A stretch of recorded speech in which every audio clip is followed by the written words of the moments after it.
I like to take questions for among other, I mean, I love to hear from right-wingers and to hear from Americans, and I've always said I think this is what immunized Ronald Reagan. He spent years giving those GE tours. He went out and he met Americans, and I can tell you when I'm back in New York, I have a much better idea of what's going on because I actually come to America. I visit frequently.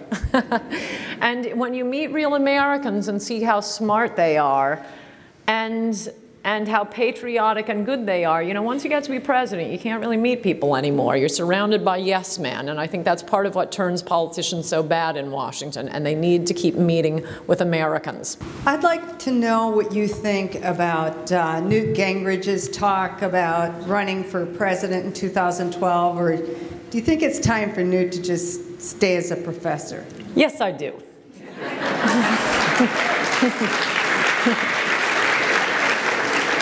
Yes, I do. I mean, he was great in his time. You know, maybe it'll come back like 80s music. But, and by the way, that is a beautiful example of what I mean whenever I'm talking to people in Washington or New York. Oh, Newt, he's so smart. I'm sorry, I'm sure many of you love Newt. I love all Republicans, but we're among friends right now. No, no, no.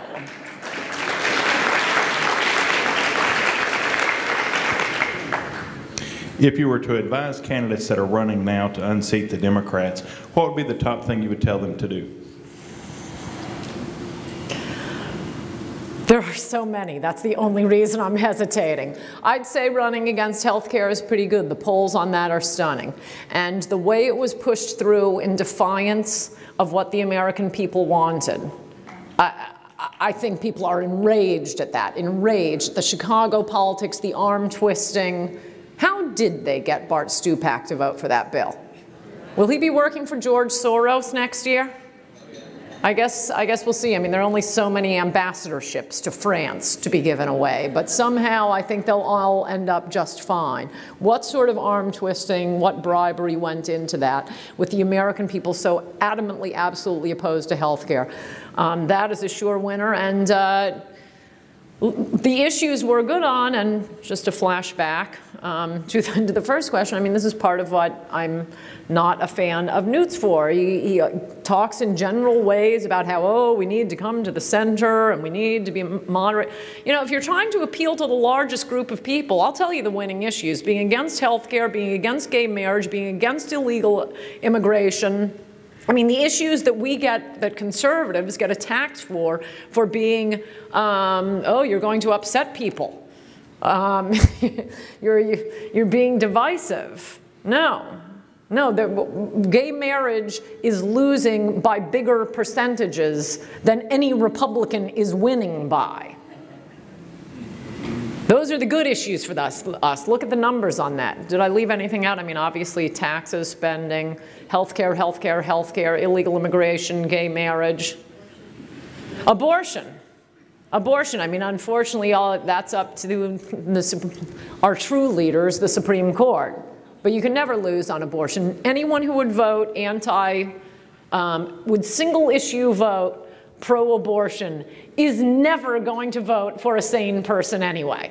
So you're losing nothing. And you're going to get a lot of anti-abortion people voting for you, even if they don't like you on other issues. Abortion is a fantastic issue for a Republican to run on. Plus, while being totally craven and looking for votes, you look like you're principled. I mean, I hope they're principled, but you wouldn't even have to be. Two-part question. One, what are your thoughts on Sarah Palin? And two, do you think she should run for president? I guess the third part, if not her, who would be someone that could overturn Obama? I'm glad you ask. I totally love Sarah Palin. I want her to keep doing what she's doing now. I mean, she plays very well in many large swaths of the country. She can really help good Republicans, good conservatives. I love that she's making a lot of money. I love that she is driving the mainstream media absolutely crazy. All she has to do is send out a little Twitter post from her kitchen in Wasilla, first on the death panels, and then, what was it this week? What was it? I know about the neighbor, but she sent out some little Twitter post this week, and suddenly everybody was talking about it. It wasn't Arizona.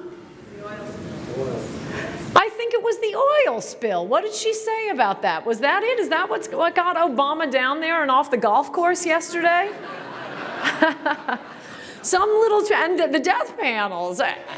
That's all they talked about on TV for a week. She's just standing in her kitchen making a moose stew. Sends out a little Twitter post on the death panels, and suddenly that's dominating all of the talk. I don't think she should run for president. I don't think she wants to run for president. I think she won't come out and say she won't run for president, as is true with a lot of these guys, probably like Newt, because your speaking fees go down once you say, absolutely, I won't run for president. So it's a perfectly savvy thing to do, and she's right. You never know where the world will take you, but I don't think she wants to. I don't think she should. I think she should keep doing what she's doing now, because she is fabulous. Oh, and who should we run? That's what I'm really glad you asked.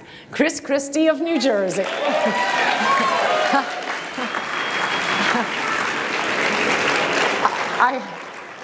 I so hope he doesn't let us down, because I have never been so excited about a politician, not since Ronald Reagan.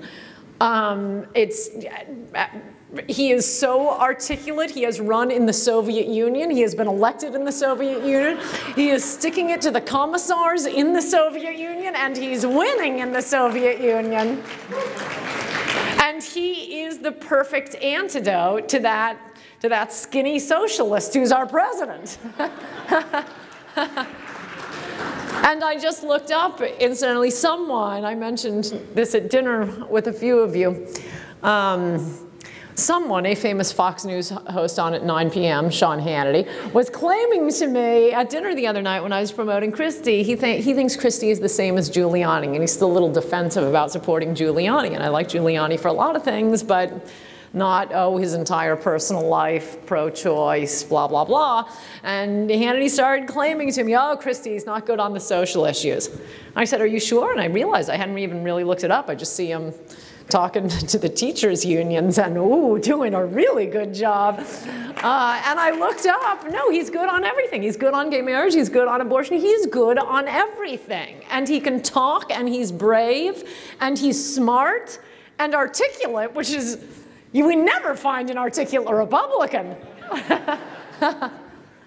Oh, if he lets us down. I've seen Republicans shoot themselves in the foot often enough, but I don't think he will, if Chris Christie is my man.